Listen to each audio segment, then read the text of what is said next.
सर्वं कुरु मे देव सर्वकार्येषु सर्वदा। ओम गम गणपतये नमो नमः।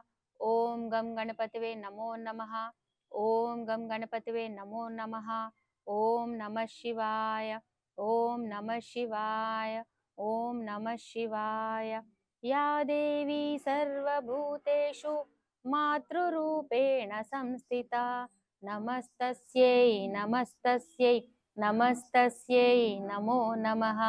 या देवी सर्वभूतेषु बुद्धिरूपेण संस्थिता नमस्तस्यै नमस्तस्यै नमस्तस्यै नमो नमः। या देवी सर्वभूतेषु श्रद्धारूपेण संस्थिता नमस्तस्यै नमस्तस्यै नमस्तस्यै नमो नमः। सदाशिवसमारम्भां शङ्कराचार्यमध्यमाम् अस्मदाचार्यपर्यन्तां వందే గురు పరంపరాం। నాకు జన్మనిచ్చిన నా తల్లిదండ్రులకి, నా ఇష్టదైవమైన లలితమ్మకి, నా సద్గురువుకి నా పాదాభివందనములు। నాకు అమ్మవారి వైభవం చాటి చెప్పిన సామవేదం షణ్ముఖ శర్మ గారికి, చాగంటి గారికి, జిఎల్ఎన్ శాస్త్రి గారికి నా సాష్టాంగ నమస్సుమాంజలి।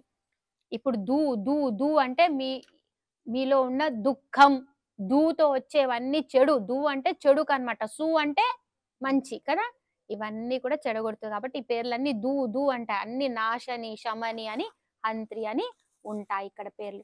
ఇప్పుడు ఈ అమ్మవారు దుర్గా అమ్మవారు వచ్చేసారు, ఇప్పుడు అమ్మవారు ఏం చేస్తారు, దుఃఖహంత్రి, దుఃఖహంత్రి, సో దుఃఖాన్ని హరిస్తుంది అనమాట। ఖ ఖ అనుందా, దుఃఖం సుఖం, ఖ అంటే ఏంటి తెలుసా, ఆకాశం, ఆకాశం, ఆకాశం అంటే ఏంటి, స్పేస్ కదా, స్పేస్ ఒక చోటు, చోటు। ఆకాశం అంటే ఇంకో అర్థాలు ఏంటి తెలుసా, సంస్కృతంలో అనుభవం, ఇంద్రియాలు, ఆకాశం అంటే చోటు, ధూ అంటే దుఃఖం, ఖ అంటే చోటు, దు అంటే మంచి చోటు కాదు, దుఃఖాన్ని ఇస్తుంది, బాధ ఇస్తుంది, సు అంటే సుఖం మంచి చోటు। అంటే ఇప్పుడు చోటు ఎవరి మీద, ఇప్పుడు ఇదంతా సుఖం దుఃఖం ఎవరి మీద ఆధారపడి ఉంది, పక్కదాని మీదనా, లేదు, మీరు ఎలా అనుకుంటారో ఆ చోటు సుఖమైన దుఃఖమైన అవుతుంది।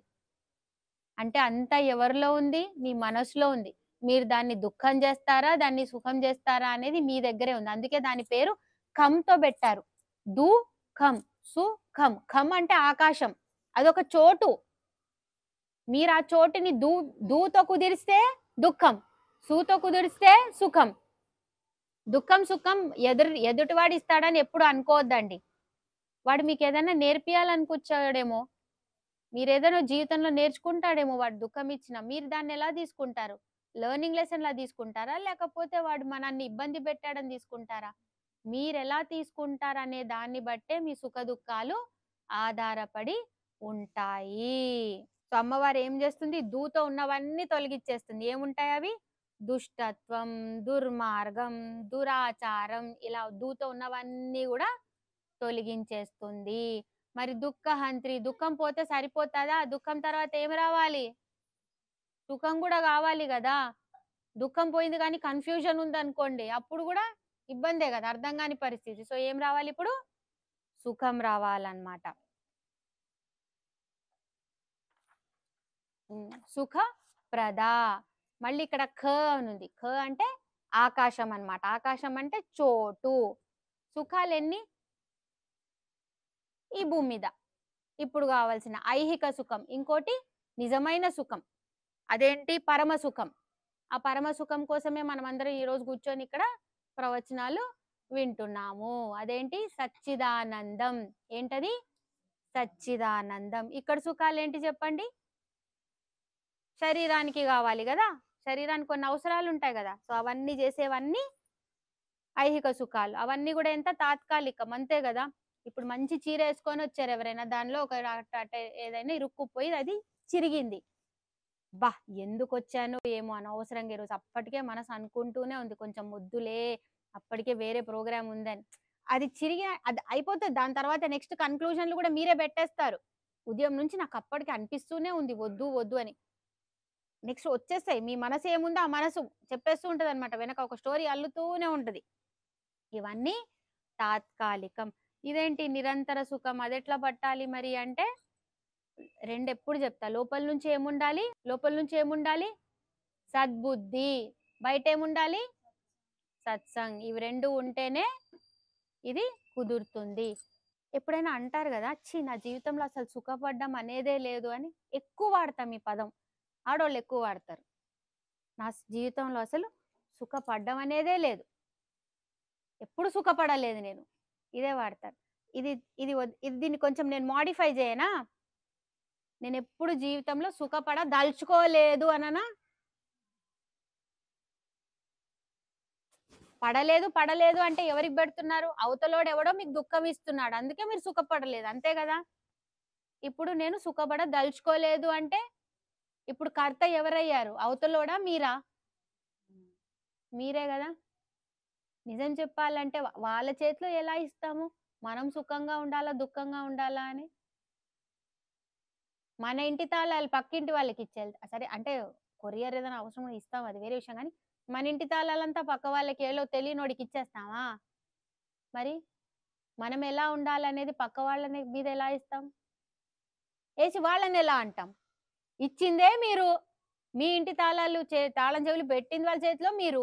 మళ్ళీ వాడి మీద అనడమా? వాడు నన్నిలా అంటాడా? నన్ను దుఃఖపెడతాడా? నన్ను ఇది చేస్తాడా? చేసిందెవరు? మనమే. మన హ్యా ఎప్పుడు సుఖంగా ఉండాలంటే పక్కవాడిని ఎప్పుడు సరి చేయొద్దు. ఎవరిని సరి చేసుకోవాలి? మనల్ని మనం సరి చేసుకోవాలి. అద్దంలో మీరు కనిపించట్లేదబ్బా! మసకగా కనిపిస్తున్నారు. దేన్ని తుడుస్తారు? అద్దాన్నా మిమ్మల్ని మీరా? అద్దాన్ని తుడుస్తారు. అద్దాన్ని తుడిస్తే మీరు మంచిగా అనిపిస్తున్నారా? ఆ! ఏదైనా కానీ అద్దం మీద దుమ్ము లాంటిదనమాట. మీరు దాన్ని తుడిస్తే ఇప్పుడు అద్దం అన్ని మంచివే చూయిస్తది. కానీ అద్దం మీద దుమ్ముందనుకోండి అది దేన్ని చూయించలేదు. అలాగే మీ మనసు మీరేమనుకుంటున్నారు అనేది అదొక పొరలాగా ఉండిపోతదనమాట. మీరేం చూడలేరు. అది కరెక్టే ఉంటది పాపం. దాని తప్పేం లేదు చూయిచ్చేది. కానీ మీరది చూడలేరు. మీరే ఒక పొరేశారు. ఆ దుమ్ము మీరే ఏశారు పైన కమ్మేశారు. అప్పుడు ఎవరు తుడవాలి? మనమే తుడవాలి. పక్కవాడికి ఇవ్వొద్దు. ఆ బట్ట ఏదో మనమే తీసుకొని తుడవాలి. ఎందుకు సుఖం, దుఃఖం అని బాధ ఉందంటే మీకు దెబ్బ తగిలితే బాధ అంటే మీదే అమ్మ. కానీ సుఖం, దుఃఖం దానికి పెట్టేది మాత్రం మీ మనసు చెప్తది. ఇప్పుడు మీకు నచ్చినోళ్ళు ఎవరైనా మీ కారు ఏదో మీరు రోడ్ మీద వెళ్తున్నారు. మీకు నచ్చినోళ్ళే ఎవరో తెలియకుండా వచ్చి మీ కార్‌ని ఢీకొట్టారు. విపరీతమైన కోపం వచ్చింది. కానీ డోర్ తెరిచి చూడండి, అరే! సార్ మీరా? పర్లే కొంచెమే ఏం కాదు. బాగున్నారా? అంతా బాగున్నారా పిల్లలు? ఏం కాదులే సరే కొంచెమే ఏం కాదు. అదే తెలియనోడు. లేకపోతే మనకు ముందే పడదు. అప్పుడెలా ఉంటది? అదే కారు. అదే ఇన్సిడెంట్. ఏమవుతదది? మన రియాక్షన్ మారిపోతదా? అంతే. ఇప్పుడు 193వ నామం ఏంటది? దుష్ట దూర. అంటే దుష్టత్వం అమ్మకంటదంట. దుష్టులు అమ్మ దగ్గరికి రారంట. దుష్టులకు అందదు. పేర్లు వినండి. దుష్టత్వం అంటదు. దుష్టులకి అందదు. సో అమ్మని పట్టుకోవాలంటే ఎలా? వేరువేరుగా కష్టపడాలా? ఏం అవసరం లేదు. అందుకే మీరు ఎప్పుడైనా కొంచెం మార్గంలోకి వచ్చారనుకోండి, కొంచెం సత్సంగంలో ఏదైనా మీకు బాగా థిక్ క్లోజ్ ఫ్రెండ్ ఉంటది. ఆ ఫ్రెండే మిమ్మల్ని వదిలేసి వెళ్ళిపోతూ ఉంటది. అంటే ఆమెనే వీడు నీకు సరిగాదు, ఈమె నీకు సరిగాదు వెళ్ళిపోతారు. మీతో గొడవ వెళ్తారో లేకపోతే ఇల్లే మారిపోతారో ఏం జరుగుతుందో తర్వాత విషయం అబ్బా. ఎందుకంటే వాళ్ళు రాలేరు అక్కడికి. వాళ్ళని అమ్మనే దూరం చేస్తది. మీరేం చేయాలి? పట్టుకోవాల్సింది ఉట్టి అమ్మని పట్టుకోండి. మీకు ఇబ్బంది పెట్టేవి కూడా ఆమెనే, అంటే మిమ్మల్ని పాడు చేసేవి ఏమైనా ఉంటే అది కూడా అమ్మనే తొలగించేస్తుంది. మీకు మాత్రం ఏముండాలి? అమ్మ వైపు ఏముండాలి? సమర్పణ. అంటే మొత్తం అర్పించుకోవాలి. ఇప్పుడు చిన్న పిల్లాడు ఉన్నాడబ్బా, 2 నెలల పిల్లాడు. వాడు పక్కన చీమ కుడుతున్నా చూసుకోలేడు. చూ చూ అనలేడు. పామొచ్చినా చూ చూ అనలేడు. మీరు కూర్చుంటారా? కాపలా కాస్తారా? మనకందరికి పిల్లలు ఉన్నారు కదా, వీళ్ళకి ఇంత కూడా తగలకుండా ఇంత పెంచుకున్నాం కదా. పెంచుకున్నామా లేదా? మరి ఆమె చూసుకోలేదా మనల్ని? మరి ఏముండాలి మీకు? చిన్న పిల్లాడు చీమ మొత్తం దగ్గరకొస్తది. ఇంతవరకొస్తది. ఇంత, ఇంత, ఇంత. అయినా వాడికి అసలు చీమ దగ్గరకొచ్చింది, అది కుడతది. అమ్మ చూసుకుంటది. వాడికన్నా ముందు మీరుంటారు. తీసేస్తారు. అలా కానీ ఇప్పుడు మనకు తెలివుంది గదా! దగ్గరికేదైనా వస్తే అంత ఈజీగా మనం ఊరుకోలేం. మనంతట మనం ఏదో ప్రయత్నిద్దాం అనుకుంటాం. బోర్ల పడతాం ఒక్కోసారి. అంత వదలాలి. అది ఈ కాలంలో కష్టము. అమ్మ నువ్వే చూసుకో అనడం వదిలేయండి. అది గూడా అమ్మ మీదే వదిలేయండి. మనకేది రాకపోయినా అమ్మ మీదే వదిలేయండి. ఆమె చూసుకుంటుంది. దుష్ట దూర అంటే ఎవరసలు? దుష్టుడంటే ఎవరు? ఎప్పుడు పక్కవాడు బావుండొద్దు అని మనసా, వాచా, కర్మన కోరుకునేవాడు. అంటే వాడి ఉద్దేశ్యం బయటికి చారి గారు బావున్నారా? అని లోపల బాగా దుష్టుడే వాడు. కొంతమంది మాటలతో అంటారు. మన వాటర్ ట్యాంక్ దగ్గర బిందెలతో కొట్టుకుంటారు గదా! వాళ్ళు డైరెక్ట్‌గా మాటలతోనే కొట్టుకుంటారు. వాళ్ళకి వేరే అవసరం లేదు. ఇంకొకళ్ళు కర్మ మార్గంలో. దుష్ట పనులు అది అందరికీ కనిపించేలానే ఉంటాయి. ఆ పనులు వేరేగా ఏం చెప్పాల్సిన అవసరం లేదు. సో, ఈ మనసా, వాచా, కర్మ ఎలా వెళ్ళినా మీకు తప్పు. అంటే పక్కవాడికి హాని చేయాలనే ఉద్దేశ్యం ఏదున్నా గాని వాడు దుష్టుడే. ఇక్కడ ఒక బొమ్మేసాను. ఏమైనా అర్థమైందా బొమ్మ? మొత్తానికి వెరీ గుడ్. అది ఒక నది అన్నమాట. ఒక సముద్రం అబ్బా! నది చిన్న సముద్రం. అటువైపు ఆ కొనాకేమో అమ్మవారుంది. ఈ కొనాకేమో మనమున్నాం. ఇప్పుడు కర్మ మార్గంలో పట్టారు. కర్మ మార్గంలో అంటే సేవ చేస్తామని. సేవ చేస్తాం అమ్మవారిని అంటే దైవాన్ని అందుకుంటాం. వాళ్ళేంటి తెలుసా? కర్మ మార్గం అంటే సొంతంగా కష్టపడుతున్నారు గదా! సో, వాళ్ళేం చేస్తారు తెలుసా? ఆ సముద్రాన్నంతా వాళ్ళే ఈదుతారు. ఇది అంటే సొంత ప్రయత్నం. కొంచెం కష్టం గదా! సముద్రం దాటాలే మధ్యలో ఏడో ఆయాసం వస్తే లైఫ్ జాకెట్ పట్టుకున్న ఆయాసం వచ్చింది కాలు చేతులు ఎక్కడ కూర్చుంటారు? అదేమైనా బీచ్ సైడా కూర్చోడానికి? సో, కర్మ మార్గం అలాంటిదన్నమాట. అలాని కర్మ మానేయకండి. పట్టండి కర్మ మార్గం గూడా. జ్ఞాన మార్గం. జ్ఞాన మార్గం ఎవరు? సెకండ్. ఆయన ఎందులో వస్తున్నాడు? సరేనా? ఆ బోటుంది. ఆ బోట్‌లో ఎవరు? ఆ బోట్ తీసుకెళ్ళే ఆయనున్నాడు. తెడ్డం గూడా ఉంది. మీరు డబ్బులిచ్చారు, ఎక్కారు. ఆ తర్వాత ఆయన తీసుకెళ్ళి మిమ్మల్ని అవతల ఒడ్డులో వదిలేసాడు. అంటే జ్ఞానం కావాలంటే కొంచెం ఎవరినో ఒకళ్ళని కొంచెం డబ్బులియ్యాలి, కొంచెం వాళ్ళని వీళ్ళని పట్టాలి, కొంచెం కష్టపడాలి. అటువైపుకి వెళ్ళాలన్నమాట. అది జ్ఞాన మార్గం. భక్తి మార్గంలో ఏం చేశాడు? అసలు వెళ్ళాడా? ఈ ఒడ్డునే ఉన్నాడు. ఈ ఒడ్డునే ఉండి లొడలొడా ఏడుస్తున్నాడు. ఏం తెలీదు. పిల్లాడు ఎలా ఏడుస్తాడు? 2 నెలల పిల్లాడు అంతే ఏడుస్తున్నాడు. అక్కడ అమ్మవారు ఏం చేసింది? ఇక్కడ కొంచెం లైనేసా ఇలా టింగ్ టింగ్ టింగ్ టింగ్ అని. ఆమెనే వస్తదంట. వస్తది, బుజ్జగిస్తది, చాక్లెట్‌లిస్తది, కథలు చెప్తది, మిమ్మల్ని అవతల ఒడ్డుకి తీసుకెళ్తది. కానీ భక్తి మార్గం బావుంది. మేము రేపు పొద్దున్న నుంచి అందరం భక్తి చేస్తామంటారా? మనకందరికీ అహంకారం ఎంతుంది? ఇంతుంది. భక్తి మార్గంలో ఎళ్ళాలంటే అదేమవ్వాలి? ఇంత, ఇంత, ఇంత ఉండాలి. ఏది జేసినా నేను జేశాను. ఏది జేసినా నేను గట్టాను. అంటే కట్టినోళ్ళు పాపం పని చేసిన నేను గట్టాను. నేను సంపాదించాను. నేను మన కింద ఎవరో ఒకళ్ళు కష్టపడి అది మనకియ్యకపోతే మన వరకొచ్చేది గాదు. మన కింద ఓ 10 మంది పనోళ్ళు ఉన్నారు గాబట్టే నేను నేను ఈ స్థాయిలో ఉన్నాను గదా! కానీ వాళ్ళందరిని పక్కన బెట్టి నేను ఈ స్థాయిలో ఈరోజు ఉన్నానంటే నా కష్టమే అని అనమా? అది బేసిక్ గదబ్బా! అంటాం గదా! అంతా నేను అన్న దానికి నేనెంత నేను గాదు అంటే కొంచెం కష్టం. కానీ భక్తి మార్గం పడితే కొంచెం అహం అనేది మీకు తెలియకుండా కొంచెం తగ్గుతుంది. కానీ మళ్ళీ అది గూడా ఒకటుంటది. స్పిరిచ్యువల్ ఇగో అంటారు. అందులో గూడా ఏయ్! నీ భక్తి కన్నా నా భక్తి ఎక్కువ అంటారు. మళ్ళా అదొక ఉంటది. అదేదో పని చేసే దగ్గర జేసుకోవచ్చు గదా! కలిసిమెలిసి. మళ్ళా ఈ మార్గంలో వచ్చి ఎందుకు గొట్టుకోవడం అమ్మ ముందు. అమ్మ నువ్వే జెప్పు. నేను పెట్టానా? నువ్వు ఏం మళ్ళీ ఎందుకు? రావణుడు. భక్తి మార్గంలో ఆయనకి ఎళ్ళాడు. మంచి భక్తుడు గదా! శివభక్తుడు అసలు. కానీ ఆయనకేమొచ్చింది? నా అంత భక్తుడే లేడన్నాడు. ఇది మరీ విడ్డూరం కదా! అలా. దురాచార శమని. దురాచార శమని. ఇప్పుడు దురాచారం అంట. ఇంతకుముందు దుష్ట, ఇప్పుడు దురాచారం. శమని. శమని అంటే ఏంటి? శమనం అంటే కంట్రోల్. కంట్రోల్. దురాచారం. దురాచారాన్ని ఎప్పుడు ఆచారం అంటే ఏంటమ్మా? మాకీ ఆచారం ఉంటదండి. మా ఆచారం ఇలాగే చెప్తది. మేమిదే జేస్తాం. మా ఆచారంలో ఇది లేదండి అంటాం గదా! దేశానికొక ఆచారం, ఊరికో ఆచారం, ఇంటికో ఆచారం. కదా. మీ ఇంటి పేరులో వాళ్ళు ఉన్న అందరికి ఒక్కొక్క ఆచారం. ఆచారం అంటే ఏంటి? ఏదైతే అందరు కలిసి పాటిస్తారు, కలిసి ఒక గ్రూప్ లాగా ఉండి సమూహంగా ఉండి పాటిస్తారు, అది ఆచారం. అలవాటు అంటే ఏంటి? అలవాటు, హ్యాబిట్. అంటే టీ తాగుతారు అందరూ. టీ ఎంతమందికి అలవాటు? టీ అలవాటు. అలవాటుకి సమయం సందర్భం ఏముండదు. అలవాటు అలాగే ఎక్కువైతే ఎక్కువైతే ఏమవుతుంది? అది అడిక్షన్ అంటారు. అంటే వ్యసనం అవుతుంది.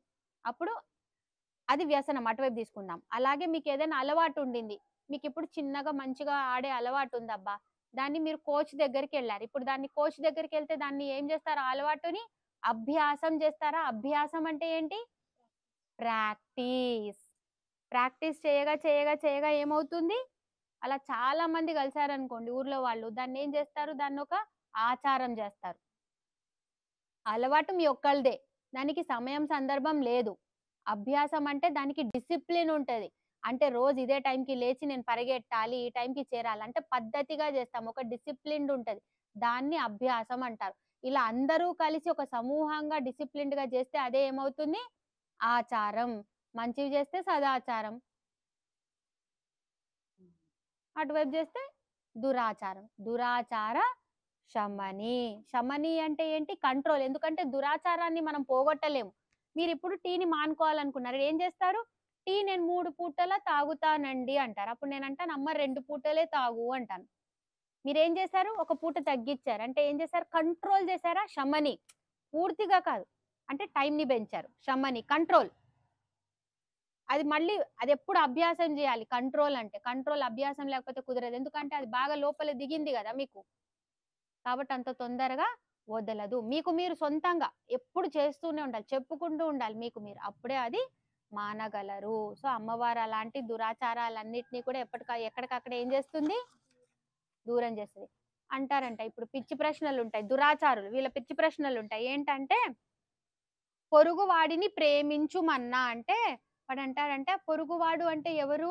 ఇంటి ముందున్నోడా? ఇంటి పక్కనున్నోడా? ఇంటి వెనకున్నోడా అని. అంటే ఒక మంచి పని చెయ్యరా అంటే, నేను రేపు ఉదయం మొదలుపెట్టనా? ఇప్పుడే మొదలుపెట్టనా? అని యక్ష ప్రశ్నలు. సో, ఫస్ట్ ఏదైనా చెయ్యరా అంటే ముందు ఈ ప్రశ్నించడం ఆపేసి ముందు చేయడం మొదలుపెట్టాలన్నమాట. సో, వీళ్ళంతా గూడా ఈ పిచ్చి ప్రశ్నలేసేవాళ్ళు బాగుపడరు, ఏముండరు. కానీ ఏదో అడిగి వాళ్ళని పక్క వాళ్ళని కొంచెం గెలుకుదాం. ఎందుకంటే నిజంగా ఉన్నవాడు ఏం చేస్తాడు? వెంటనే చేసేస్తాడు. ఇంత చేయనా? ఇంత చేయనా? ఎలా చేయను? ఇవన్నీ అడగడు. అది. దోషవర్జిత. పోయినసారి 17 దోషాలు చెప్పుకున్నాం గదా అమ్మవారి గురించి. అమ్మవారికి దోషాలే లేవు. దోషవర్జిత. అంటే ఇప్పుడేంటి? అమ్మకి దోషాలు లేవనా? అమ్మకి దోషాలు లేవనా? దోషాలే అమ్మకంటవు. అవే రావు అమ్మ దగ్గరికి. అమ్మకి దోషాలు పోయాయని గాదు. ఆ దోషాలే అమ్మ దగ్గర వరకి రావు. రాలేవు. షడ్దోషాలు అంటే చెప్పాను. ఐడియా ఉందా? షడ్దోషాలు. 6 దోషాలు చెప్పాను గుర్తుందా? ఐడియా ఉందా? ఫస్ట్ ఏం చేస్తారు? పుట్టారా అందరూ? పుట్టారు. పుట్టిన తర్వాత ఏం చేశారు? ఉన్నారు. ఆ తర్వాత ఏం చేశారు? పెరిగారు. పెరిగిన తర్వాత మార్పు. చేంజ్ అయ్యారు గదా! ఆ తర్వాత ఏమయ్యారు? క్షీణించుట. కొంచెం కొంచెం తగ్గింది ఎనర్జీ. ఆ తర్వాత నశించుట. భ్రామ్. అమ్మవారికి ఇవి లేవు. ఇక మిగతా 17 దోషాలేంటి? పోయిన వారం చెప్పుకున్నాం గదా! గుర్తున్నాయా? హ్మ్. అమ్మకి రాగం లేదు, అమ్మకి మదం లేదు, చింత లేదు, అహంకారం లేదు, మోహం లేదు, మమకారం లేదు, పాపం లేదు, క్రోధం లేదు, లోభం లేదు, సంశయం లేదు, సంసారం లేదు, నశించుట లేదు, భావాలు లేవు, సృష్టి లేదు, నాశనం లేదు, చేయడానికి పనులు లేవు. ఎవరిని తన దగ్గరగా తీసుకొని పెద్దగా ఏమీ స్వీకరించదు. ఇవన్నీ కూడా దోషాలే. ఇవన్నీ గూడా అమ్మవారి దగ్గరికి రావు అంటవు. దోషవర్జిత అని. హయగ్రీవ స్వామి ఎవరుమా? హయగ్రీవ స్వామి ఎవరు? హయగ్రీవ స్వామి ఐడియా ఉందా ఎవరు? ఎవరు? ఆ! హయగ్రీవ స్వామి ఫస్ట్ ఎపిసోడ్ గుర్తుందా? అగస్త్య మహామునికి చెప్పేదెవరు? హయగ్రీవుడే. హయగ్రీవ స్వామి. హయగ్రీవుడెవరు? విష్ణు స్వరూపం. విష్ణు స్వరూపంలో ఎవరైతే జ్ఞానం ఇస్తాడో, అదే శివుడిలో ఎవరు, అదే శంకరుల్లో ఎవరు, దక్షిణామూర్తి. వీళ్ళిద్దరూ జ్ఞాన ప్రదాయం. సో మీరు ఆ పిల్లలకి బుద్ధి రావాలి, జ్ఞానం రావాలి, చదువు రావాలంటే విష్ణు స్వరూపంలో అయితే ఎవరిని పడతారు, హయగ్రీవ స్వామిని. ఇటువైపు శివుడి దగ్గరికి వస్తే ఎవరిని పడతారు, దక్షిణామూర్తిని అన్నమాట. ఆయన నామం ఉంటది, ఆయన మంత్రం ఉంటది, హయగ్రీవ మంత్రం అని. అది చెప్పినా కానీ ఈ దోషాలన్నీ తొలగిపోతాయి, ఎందుకంటే ఆయన జ్ఞాన స్వరూపుడు కాబట్టి. తర్వాత 190వ నామం వచ్చేసాం, సర్వజ్ఞ. సర్వజ్ఞ చెప్పండి, సర్వజ్ఞ. సర్వ అజ్ఞ, అన్నిటా ఉందంట, అన్ని తెలుసంట అమ్మకి, అన్నిట్లో ఉంది, అన్ని తెలిసినది. రెండు వేరు. మీరు అక్కడ ఉన్నంత మాత్రాన మీకు అన్ని తెలియాలని లేదు, మీకు అన్ని తెలిసినంత మాత్రాన మీరు అక్కడ ఉన్నారని లేదు. ఇది ఏ పని చేస్తుంది చెప్పండి, ఇది ఎవరు చేస్తారు, సీసీ కెమెరా చేస్తుంది కదా. సీసీ కెమెరాతో అన్ని తెలుసుకుంటాం, కానీ అక్కడ ఉంటామా, ఉండము. అక్కడ ఉన్నాం కానీ మనకు అన్ని తెలుస్తాయా, పక్క రూమ్ లో ఏం జరుగుతుందో తెలియదు. కానీ అమ్మవారు అలా కాదు. సో కోరికలు కోరుతున్నప్పుడు ఏమని కోరాలి, అమ్మా నాకు ఒక ఇల్లు ఇవ్వు, ఇంతే ఒక 2 రూమ్లు ఉన్న ఇల్లు, అలా ఎప్పుడు కోరద్దు. ఎందుకంటే ఆమెకి ఏం తెలుసు, అన్నిటా ఉంది, అంతా తెలుసు కాబట్టి మీకు ఏం కరెక్టో ఆమెనే ఇస్తుంది. మీరేం అడగాలి అప్పుడు, అమ్మ నువ్వేది ఇచ్చినా ఒప్పుకుంటాం, నీకు అన్ని తెలుసు కాబట్టి, కానీ నువ్వు ఇచ్చింది ఒప్పుకునే అంత బుద్ధి మాకు ఇవ్వు. ఇవ్వలేదనుకోండి మళ్ళీ మీరు కోరిన కోరికలు తీరలేదు కాబట్టి ఎవరిని మారుస్తారు, ఫోన్ని మార్చినట్టు దేవుణ్ణి మారుస్తారు. మాకెందుకో రాముణ్ణి కోరుకుంటుంటే మాకు మంచి జరగట్లేదండి, మేము అందుకే ఇప్పటి నుంచి ఆంజనేయ స్వామిని మొక్కుతున్నాం అంటారా, అనరా, అనరా. అలా స్విచ్ ఆఫ్, ఫోన్లు మార్చినట్టు ఒక్కోసారి కోరికలు తీరినప్పుడే కదా మంచి దైవం. కోరికలు తీరినప్పుడు ఆమె ఏమవుతుంది, మన ఇంటి ఇలవేల్పు అవుతుంది కదా. ఏమవుతుంది, ఇష్టదైవం అయిపోతుంది. కులదైవం ఉంటుంది, మళ్ళీ మీ పర్సనల్ గా ఇష్టదైవం ఉంటది కదా. కులదైవం అంటే ఎప్పటి నుంచో వస్తుంది, ఇష్టదైవం అంటే మీ కోరికలు ఎవరైతే తీరుస్తారో వాళ్ళు ఏమవుతారు, ఇష్టదైవం అవుతారు అనమాట. అలా మార్చకండి, చెప్పండి అమ్మ ఏది చేసినా నువ్వు కరెక్టే చేస్తున్నావని నాకు తెలుసు, కానీ అది గుర్తుపట్టగలంత సద్బుద్ధి నాకు ఇవ్వు అని అమ్మనే పట్టుకోవాలి. వావ్, సాంద్ర కరుణ. సాంద్ర కరుణ. అందరికి బెల్లం వచ్చిందా, అందరికి బంగారం వచ్చిందా మేడారం జాతర. ఆ అక్కడ కొంచెం బెల్లం తిన్నారా, ఆ బెల్లం ముద్ద ఇంత ఉంటది కదా, ఇక్కడ కొంచెం స్వీట్ తక్కువ ఉండడం, ఆ బెల్లంలో ఇంకో దగ్గర ఎక్కువ ఉండడం ఎప్పుడైనా జరిగిందా. బెల్లం దగ్గర ఎక్కడైనా పట్టుకోండి, ఏ బంగారం ఏ బెల్లమైనా తీసుకోండి, అంతా ఒకటేనా. దాన్ని ఏమంటాము, డెన్స్, అంటే అంతా ఉంది ప్లస్ కాన్సన్ట్రేటెడ్, అన్నిట్లో ఉంది. రెండు చెప్తున్నా, అంతా ఉంది అన్నిట్లో ఉంది. అందుకే కదా కొంచెం బెల్లం తిన్నా మొత్తం బెల్లం తినడంతో సమానమే కదా. సో అమ్మ ఏంటలా పూర్తిగా కరుణకి పూర్తి రూపం అన్నమాట. ఆ రూపమే ఎవరు, ఇక్కడ మన కోసం నామరూపాలు లేని వాళ్ళు మన కోసం మనలాగానే 2 చెవులు వేసుకొని, ఒక ముక్కు వేసుకొని, నోరు వేసుకొని మన రూపం. ఎందుకంటే ఇది సద్గురు చెప్తాడు. ఇప్పుడు నేను ఎద్దుని తీసుకొచ్చి ఇది మీ దైవం అంటే ఎద్దుక, దాని భాష మనకు రాదు, మన భాష దానికి రాదు. సో మనకెవరు ఉంటారు, మనకి విలవేల్పులు మనలాగా కనిపించే వాళ్ళే. సో నామరూపాలు లేని వాళ్ళు మన కోసం దిగారు, అదే కరుణ కదా. ఎప్పుడైతే దేవతలు మన వైపు ప్రేమ చూపిస్తారో దాన్ని కరుణ అంటారు. ఎప్పుడైతే అమ్మ బిడ్డ వైపు ప్రేమ చూపిస్తుందో దాన్ని ఏమంటాం, వాత్సల్యం అంటారు. పేర్లు వేరు, అన్ని ప్రేమనే. అమ్మ చూపించే దాన్ని ఏమంటాం, కరుణ అంటాం. అది తర్వాతే లాస్ట్ పేరేంటి, సమానాధిక వర్జిత. వర్జిత అంటే లేదు అని. ఇప్పుడు సమానాధిక అంటే సమానము లేరు, అధికులు లేరు. అమ్మ కన్నా సమానంగా ఎవరు లేరు, అమ్మ పైన అధికులు కూడా ఎవరు లేరు. నిస్తుల అంటే ఫస్ట్ పేరు, అమ్మకి సాటి ఎవరు లేరు. అదే నామంతో మొదలు పెట్టాము, తెలియకుండా దానికి అనుకూలంగా ఉండేలాగా నామంతోనే ముగిస్తున్నాం అన్నమాట. సో అమ్మవారు ఏం చేస్తుందమ్మా, ఇక్కడ మీరు అమ్మవారిని కొలిస్తే ఏం చేస్తుంది, ఫస్ట్ మీకు దుఃఖహంత్రి, మీ దుఃఖాన్ని దూరం చేస్తుంది. తర్వాత ఏమిస్తుంది, సుఖప్రద, సుఖాన్ని ఇస్తుంది. ఎవరెవరిని దూరం చేస్తుంది మీతోని? దుష్ట దూర, దురాచార శమని, దోషవర్జిత. సో మీకు ఇవన్నీ కూడా ఉపాసన ఫలాలు. మీరు ఈ మంత్ర ఈ దుర్గా ఉపాసన మీరు ఇది చేసినా కానీ మీకు ఇవన్నీ కూడా అమ్మ ఇస్తుంది. ఓం శ్రీమాత్రే నమః.